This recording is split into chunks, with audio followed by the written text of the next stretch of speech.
बाबा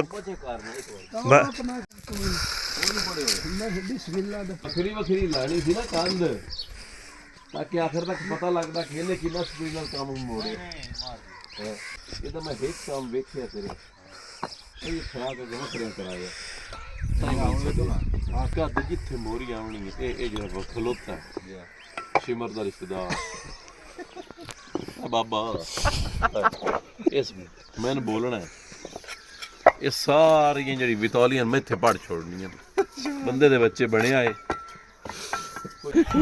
क्यों नहीं वधिया तैन क्या आख्या मैं तेन साबित कर देना तो बड़ा अलम हिली आया बंदा ए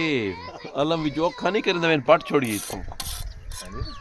अलम काम नु औखा करिंदा पिया 12 वे खलोता काम नहीं नहीं जी अलम नाल केड़ा साडा जी नहीं 12 वे खलोता काम नहीं कोई नहीं बाहर जी ਅਸੀਂ ਆਪਣਾ ਕਰਨਾ ਤੇ ਉਸ ਕਰਮ ਵਾਲੇ ਆਪਣਾ ਕਰਨਾ ਅਸੀਂ ਬਾਬੇ ਨੂੰ ਸਮਝਾ ਰਹੇ ਸੀ ਬਾਬੇ ਨੇ ਹੋਰ ਬੰਦਾ ਤਿਆਰ ਕੀਤਾ ਹੋਇਆ पता लगे अखीर ते मेरे जेड़े हैं मिस्त्री सी वो भी याली करेंदे निकलन इत्थों तो ये सारे नु आखना है ये आला भी पटेंदा वदा तू तो पहले मौके कढेंदा वदा मेरे तू तो पहले मेरे ते मौके कढेंदा वदा किवी फदी वे केड़ा तेरे ऊपर भाई सिर वे खले दी से अच्छा ज्यादतियां भी मेरी हैं ਬਾਬੇ ਨਾਲ ਤਾਂ ਜ਼ਿਆਦਤੀ ਕਰਨੀ ਬੜੀ ਔਖੀ ਹੈ दवा लेना ये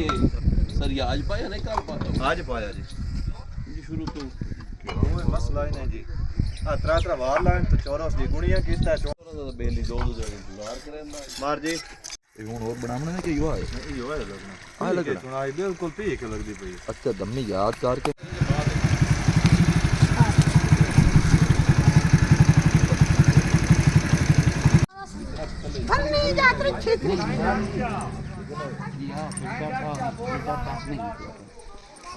सारा निकले ये सारा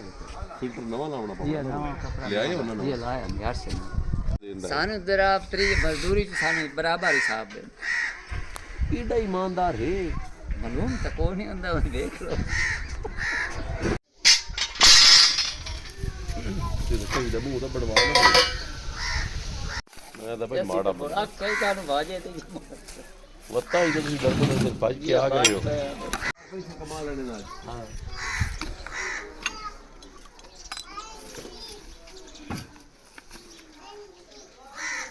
तेल दी बोतल उस बुका के ठीक गल कीती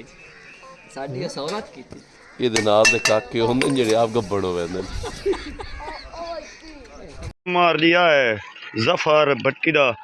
नलका जी चल गया जी ਨਵਾਂ ਪਾਇਆ